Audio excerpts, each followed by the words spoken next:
एक दिन मिट्टी होने वाली है, और ये मिट्टी के लिए लोग क्या क्या नहीं कर रहे हैं। बैंक बैलेंस, दुनिया के सबसे अमीर लोग किसके लिए कर रहे हैं? एक दिन मिट्टी होने वाली। लोगों को समझ में नहीं आ रहा है, समझ में आता है कि नहीं? तो ये जो है मिट्टी में जाएगा, शरीर है ना। हाँ, शरीर से प्राण आत्मा अलग होना, शरीर की मृत्यु, और उसका कारण मैंने बताया पाप है, और ये अटल है, इससे कोई छुटकारा नहीं पाएगा, कोई भी नहीं। कितने भी धनवान हो, अमीर हो, ताकतवर हो, राजा महाराजा हो, ज्ञानी हो, कितने भी पैसे वाले हो, कितने भी कुछ हो, मृत्यु जरूर आनी ही है। हालेलुया। मृत्यु एक ऐसा द्वार है, उस द्वार से आप गुजरेंगे नहीं तो उस दिन की दुनिया आप देखेंगे नहीं। मृत्यु के द्वार से गुजरेंगे नहीं तो उधर का अपना दुनिया देखेंगे नहीं। इसी से गुजारना ही पड़ेगा हर एक को। मुझे मृत्यु नहीं चाहिए, मृत्यु नहीं चाहिए, मृत्यु चले, ऐसा कह नहीं सकते, आएगी। तो ये शरीर से प्राण आत्मा दूर होना शरीर की मृत्यु है। और दो मृत्यु हो गई है। जैसा ही पहले मनुष्य ने पाप किया, परमेश्वर का आज्ञा को तोड़ दिया, परमेश्वर के विरुद्ध में विद्रोह किया, उसी समय दो प्रकार की मृत्यु हुआ है। मैंने बोला शरीर की मृत्यु, अरे मृत्यु के साथ साथ बहुत सारी बीमारियां, व्याधियां, क्लेश, दुख मनुष्य के जीवन में आ गया। डर, भय, चिंता, निराशा उसी वहां से गुजर गई, और वो धीरे धीरे मरने लगा। शरीर की मृत्यु आ गई। दूसरी एक मृत्यु आ गई, कौन सी? आत्मिक मृत्यु। बोलो ना, आत्मिक मृत्यु। क्या है आत्मिक मृत्यु? मनुष्य में दो प्रकार का मनुष्य है हमारे अंदर। कितने प्रकार के? दो। एक शरीर का मनुष्य जो आप मुझे देख रहे हैं, दूसरा है आध्यात्मिक मनुष्य, आत्मिक मनुष्य जो मेरे अंदर है। हालेलुया। शरीर के मनुष्य का रिश्ता दुनिया के साथ हो जाता है, आत्मिक मनुष्य का रिश्ता परमेश्वर के साथ हो जाता है। लेकिन पाप के वजह से, आज्ञा पालन न करने की वजह से उसका आत्मिक मनुष्य और शरीर का मनुष्य दोनों ही परमेश्वर से अलग हो गए, रिश्ता टूट गया। आत्मिक मृत्यु का मतलब है हमारा शरीर, ध्यान से सुनिए, हमारा शरीर, हमारा प्राण और हमारा आत्मा, ये तीनों चीजें परमेश्वर से अलग हो गई। बाइबल कहता है 1 कोरिन्थियों 3:16 में कि तुम्हारा शरीर परमेश्वर का रहने का क्या है? मंदिर है। लेकिन पाप के वजह से हमारा शरीर भी परमेश्वर से क्या हो गया? और ये परमेश्वर का मंदिर खराब हो गया। अब इसमें सारी देह वासनाएं, लालसाएं, पाप भरा है शरीर में, गंदगी भरी है। शरीर परमेश्वर से दूर हो गया। हमारा प्राण, हमारा जो प्राण है शरीर को, उसको भी कोई नियंत्रण नहीं अभी। तीसरा है आत्मा, जो पाप आत्मा बन गई। तीनों भी परमेश्वर के तरफ से अलग हो गए। परमेश्वर का जीवन उनसे वापस ले लिया गया। अभी वो कैसे है? मृत्यु पाने वाला आदमी बन गया। समझ में आता है कि नहीं? हालेलुया। अभी मृत्यु से जीवन में लेके जाने का मतलब क्या है? बाइबल कहती है, बाइबल का सबसे बड़ा संदेश क्या है मालूम है क्या? सबसे बड़ा संदेश, इस प्रभु यीशु मसीह के पीछे, इस बाइबल के ऊपर विश्वास करने का कारण, प्रभु यीशु मसीह के पीछे जाने का कारण, विश्वास करने का कारण, परमेश्वर के मार्ग में चलने का कारण, प्रभु यीशु को उद्धार करने के रूप में पाने का कारण, उसका संदेश बाइबल यह बताती है कि मृत्यु से हम जीवन में आना चाहिए। और वो मृत्यु से जीवन, कौन सा मृत्यु से कौन सा जीवन, कौन सा मृत्यु? शरीर का मृत्यु नहीं, आत्मिक जो मृत्यु हुई है, आत्मिक मनुष्य की जो मृत्यु हुई है, उस मृत्यु से आत्मिक जीवन में आना चाहिए। इसके लिए या दुनिया में ऐसा कोई भी व्यक्ति नहीं जो हमें क्या करे? आत्मिक रूप से फिर से पैदा करे, फिर से जन्म दे, आत्मिक रूप से हमें नया बनाए, आत्मिक रूप से हमें जीवन दे। ऐसा कोई नहीं था। परमेश्वर ने देखा, सबने पाप किया, सबके ऊपर क्या आ गई? मृत्यु। शरीर की भी हो गई, आत्मिक भी। परमेश्वर के पास जाने का रास्ता बंद हो गया। और फिर मनुष्य क्या करने लगा? अपने खुद के प्रयत्न, अपने इच्छा के अनुसार, आपके मन के अनुसार, आपके विचार के अनुसार जैसा चाहे वो करने लगा। पिता परमेश्वर को पाने के लिए, उसको खोजने के लिए, उसको ढूंढने के लिए, उसके पास जाने के लिए करने का प्रयास कर रहा। मैंने बताया अपने कर्मों से, अपने विचारों से, अपने ज्ञान से, अपने खुद के प्रयत्न से पापी मनुष्य परमेश्वर के पास नहीं जा सकता। इसीलिए आज सुबह के दिन में मैं आपको पुनरुत्थान का सुसमाचार सुनाना चाहता हूं कि यीशु मसीह दुनिया में इसीलिए आए हैं, हमें नाश करने के लिए नहीं, हमें जीवन देने के लिए आए। Hallelujah, hallelujah. यीशु मसीह दुनिया के रीति के अनुसार हमारे जैसे बन के इसीलिए आए कि पाप का जो राज्य मनुष्य के ऊपर था, मृत्यु का जो राज्य मनुष्य के ऊपर था, उसको हरा के मनुष्य को नया जीवन दे। इसीलिए यीशु मसीह दुनिया में आए। Praise the Lord, hallelujah. मृत्यु को हराने के लिए आया। सारे मानव जाति के मृत्यु का राज, नई आशा नहीं है। आज मर जाएगा तो कहाँ जाएंगे? समझ में आता है कि नहीं? लोगों को मालूम नहीं, दाहिना हाथ बाया हाथ क्या कर रहा है मालूम नहीं। आज मर जाओगे तो कहाँ जाएंगे? तो आज शराब पी, अपने बीवी को मारा और गाली गलौज की, पूरी तरह से झगड़ा किया, बहुत कुछ किया और वो दुनिया को चला गया। तो उधर से सीधा उसके फोटो के ऊपर लिखते हैं स्वर्गवासी। क्या लिखते हैं?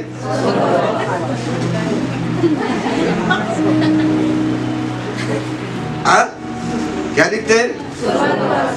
बंदूक से, चाकू से, तलवार से, बॉम्ब से दूसरे मनुष्य को मारते हैं, उसको नाश करते हैं, उसको खून बहाते हैं और फिर वो मारने वाला व्यक्ति मर जाता है ना, वो शहीद हो गया। क्या बोलते हैं? बोलो ना जल्दी। वो क्या है? शहीद हो गया। उत्पत्ति की किताब 9वां अध्याय 6 वचन, ध्यान से सुनिए। उत्पत्ति की किताब 6 अध्याय 9वां अध्याय 6 वचन, भजन संहिता 106 वचन 38। ये कहते हैं निर्गम की किताब, उसमें लिखा है 23 अध्याय में, कोई भी व्यक्ति, निर्गम की किताब 20 अध्याय 13 वचन में ऐसा लिखा है, कोई भी व्यक्ति किसी मनुष्य का खून न बहाए। जो निर्दोष व्यक्ति का खून बहाएगा, परमेश्वर के तरफ से उसके ऊपर न्याय यह है, उसको भी वही दंड मिलेगा। हालेलुया, हालेलुया, हालेलुया कि नहीं? किसी व्यक्ति का खून बहाना, किसी व्यक्ति को जीवन को लेना, किसी व्यक्ति को खत्म करना, ये मनुष्य का काम नहीं है। क्योंकि परमेश्वर ने मनुष्य को ने अपने स्वरूप में, स्वभाव में बनाया और परमेश्वर बोला जो मेरा स्वभाव है, मेरा रूप है, उसको तू खत्म नहीं कर सकता है। इसलिए मेरे प्यारे भाई बहनों, हमारे सामने आया हो मनुष्य, चाहे वो विश्वासी हो, चाहे वो मसीह हो, चाहे वो निधर्मी हो, चाहे कुछ भी हो, अगर वो मनुष्य है तो परमेश्वर का स्वभाव और स्वरूप है, परमेश्वर की आकृति है, परमेश्वर का रूप है, उसका हम अपमान नहीं कर सकते। बाइबल सिखाती है तेरे सामने आया हुआ जो बूढ़ा आदमी है, उसके सामने खड़ा होकर उसका सम्मान कर, अपने माता पिता का सम्मान कर, अपने भाई से प्रेम कर। क्यों मालूम है? मसीह लोगों को किसी व्यक्ति का अपमान करने का, उसका अनादर करने का बाइबल सिखाती नहीं है। कि बाइबल सिखाती है वो जो मनुष्य दिख रहा है ना, वो कौन है? परमेश्वर का रूप उसमें है। हालेलुया। किसी परमेश्वर कहता है किसी व्यक्ति ने किसी का खून नहीं करना चाहिए, उसका लहू नहीं बहाना चाहिए। मेरे प्यारे भाई बहनों, आज का ये संदेश सुन लो दुनिया वालों।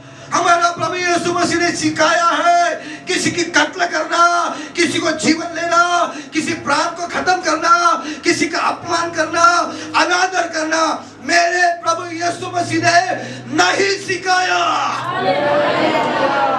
क्यों नहीं? हम प्रभु को धन्यवाद दी। Hallelujah, praise the Lord, hallelujah. Yeshu Masih की लड़ाई पाप के विरुद्ध में है, मृत्यु के विरुद्ध में है, शैतान के विरुद्ध में है, जिसने मानव जाति को परमेश्वर से अलग किया। हालेलुया। उसी ने यीशु मसीह आया और उसने क्या किया है, जो सूली पे ऊपर चढ़ा ना, वो एक युद्ध था, एक लड़ाई थी। किसके साथ? मृत्यु के साथ, पाप के साथ, शैतान के साथ, नरक और अधोलोक के साथ ये लड़ाई थी। वो मरा सूली के ऊपर, हालेलुया, उसको गाड़ा गया। लेकिन मैं आपको कहना चाहता हूं, झूठ को गाड़ दो, बदबू आ जाएगी। सत्य को गाड़ दो, वो जीवित हो जाएगा। हालेलुया। मेरा प्रभु यीशु मसीह झूठ नहीं है, असत्य नहीं है। यीशु मसीह कहता है, मैं मार्ग, सत्य और क्या है? उसको, सत्य को, जीवन को गाड़ा, लेकिन सत्य को कोई गाड़ नहीं सकता। सत्य कब्र तोड़ के बाहर आ गया। हालेलुया। मेरे प्यारे भाई बहन आशीषों, आइए तमाम सारे भाई बहन परमेश्वर की स्तुति करें। हालेलुया। सत्य को गाड़ने की कोशिश मत करो। मेरा प्रभु कहता, मैं मार्ग, सत्य और मैं पुनरुत्थान और मेरे ऊपर विश्वास करने वाला कभी नहीं मरेगा, तो अनंत काल तक जिएगा। क्योंकि यीशु मसीह पाप को लेके नहीं आया, मृत्यु को लेके नहीं आया, जीवन को लेके आया। Praise the Lord. एक लड़ाई है, किसके साथ? मृत्यु, शैतान, अधोलोक। इसको जीतने के लिए दुनिया में कोई भी सक्षम नहीं था, कोई भी समर्थ नहीं था, नहीं है। यीशु मसीह दुनिया में इसीलिए आए, तो मृत्यु को हराए, पाप को हराए, शैतान को हराए, और मनुष्य के क्या दे? बोलो क्या दे? सिर्फ जीवन नहीं, नया जीवन। कौन सा जीवन? इसलिए 2 कोरिन्थ 5:16-18 में कहते हैं, पुरानी सृष्टि चली गई, जो मसीह में है वो पुराना जो है वो चला गया, जो मसीह में हो क्या है? नई सृष्टि हो गई है। आपका बंधन टूट गया। हालेलुया। अब मसीह में हम कौन है? नए लोग बन गए, आत्मा के रूप में हम नए बन गए। Praise the Lord. Masih, Yeshu Masih, पिता ने उसको क्या किया? पवित्र आत्मा के सामर्थ्य से कब्र से उसको जिंदा किया। अभी जो यीशु मसीह का शरीर जो था दिखने वाला, जिसको भूख लगती थी, जिसको प्यास लगती थी, जिसके शरीर को दुख हुआ, दर्द हुआ, जिससे खून निकला, अभी मृत्यु से जिंदा हुआ जो शरीर है ना, वो अभी खून से भरा या दुख से भरा या मृत्यु से भरा नहीं। वो जो शरीर जिंदा हुआ, वो आत्मिक शरीर, सामर्थ्यशाली शरीर, जिसके ऊपर अभी मृत्यु का अधिकार नहीं है।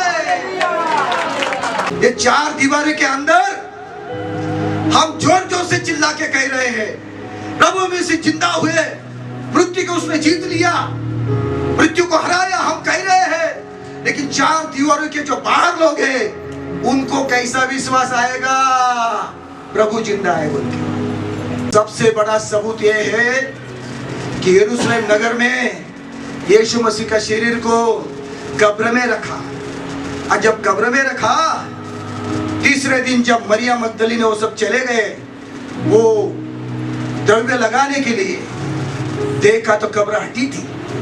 उसके ऊपर रोमी सरकार ने, कोई उसको चुरा के लेके जाएगा, क्योंकि ये आदमी कहता था मैं मरूंगा और तीसरे दिन जिंदा होगा, शायद झूठ बोलता होगा। इसलिए उन्होंने क्या किया है, जंजीर लगा के, ताला लगा के, रोमी सरकार की क्या की, सील लगाई, मोहर लगाई, ताकि कोई उसको चुरा के लेके न जाए। लेकिन जब मरियम मगदलीनी बड़ी भोर वहां चली गई, वो द्रव्य लगाने के लिए, कि वहां जमाने का एक रीति थी, वहां की जो कब्र है वो घर के जैसी थी, जिसके अंदर पत्थर लगा के अंदर जा सकते हैं, वो शरीर वहां पे रख सकते हैं, वस्त्र के लपेटा हुआ शरीर वहां पे रखते हैं, और फिर तीसरे दिन जाके बड़ी भोर को उसको शरीर को वापस उसके ऊपर क्या करते हैं, मसाला वो लपेटते हैं ताकि वो हर रहेगा। ऐसी एक रीति थी। इसके लिए ये मरियम मदीना कुछ उसके चेले चले गए। जब देखा तो कब्र लुढ़की हुई थी, जंजीर टूटी हुई थी, मुहर टूटी हुई थी। Hallelujah, praise the Lord. मरियम देखने लगी, कब्र तो खुली है, प्रभु का शरीर नहीं है। वहां मेरे प्रभु का शरीर किसने चुराया, कहाँ गया? ऐसे कहते समय दूत आ गया, परमेश्वर का संदेश देने वाला वहां पे आ गए। कहा, मरियम प्रभु यहाँ पे नहीं है, मरा हुआ में से तू क्यों खोज रही है? परमेश्वर जीवित का प्रभु है। हालेलुया, वो जी उठा है।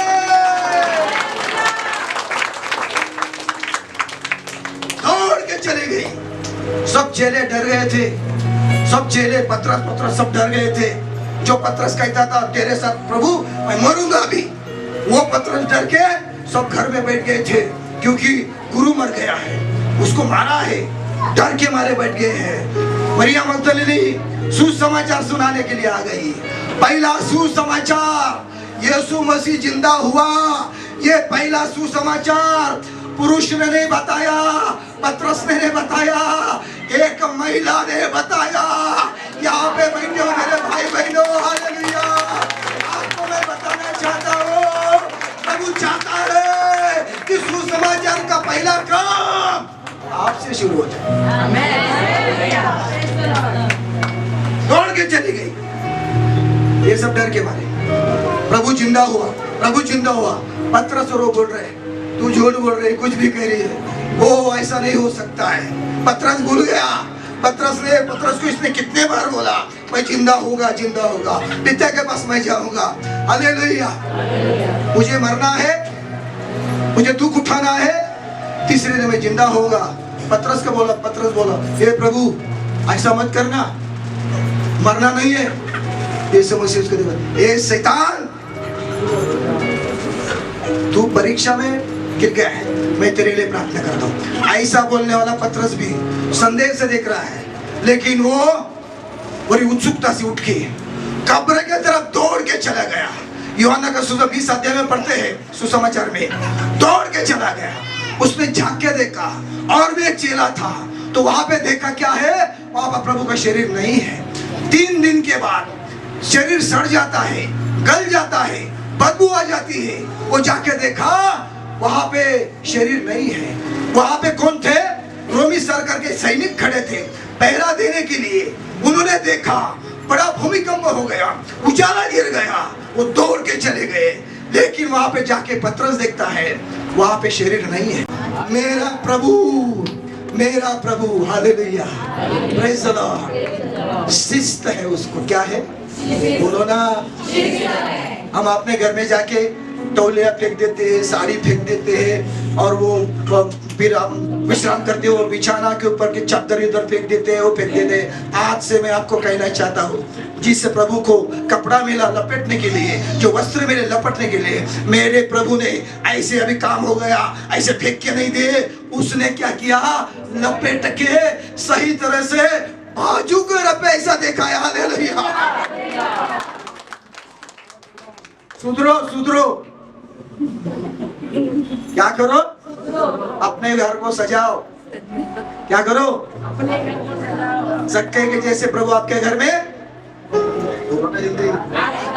जिस प्रभु को अपने घर में लिया है, दिल में लिया है, जिस प्रभु ने एकदम सही तरह से अपने कपड़े को रखा, अपने घर को भी सही तरह से क्या करो। बुरा लगता है, अच्छा लगता है, सही लगता है, बोलो जल्दी, है ना पास्टर साहब? Praise the Lord. देखा और फिर से चलो के बाद दौड़ के चले गए। सबूत है, 40 दिन तक प्रभु इन लोगों को दिखता रहा, 40 दिन तक। और वही नियम लेके लोग कहते हैं, मसीह लोग भी कहते हैं, अगर मसीह आदमी मर जाता है ना, 40वां दिन कब रखेंगे? हाँ, 40वां दिन क्यों? उनको लगता है जैसे यीशु मसीह 40 दिन घूमता रहा, इसका आत्मा यहाँ पे तो 40 दिन खत्म होने के भी कहा जाएगा।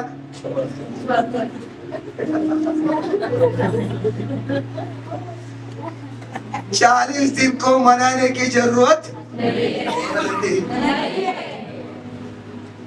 हालेलुया। 500 लोगों को नजर आया, चेलों को नजर आया।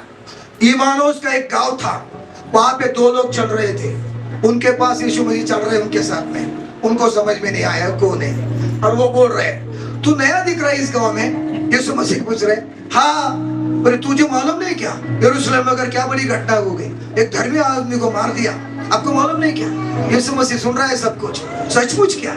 फिर अंधेरा हो गया, शाम हुई तो 2 लोग बोले आप आए तो चलो हमारे घर में जाके थोड़ा रोटी खाओ, विश्राम करो। यीशु मसीह उनके पास चले गए, उनको पहचानने को नहीं आया।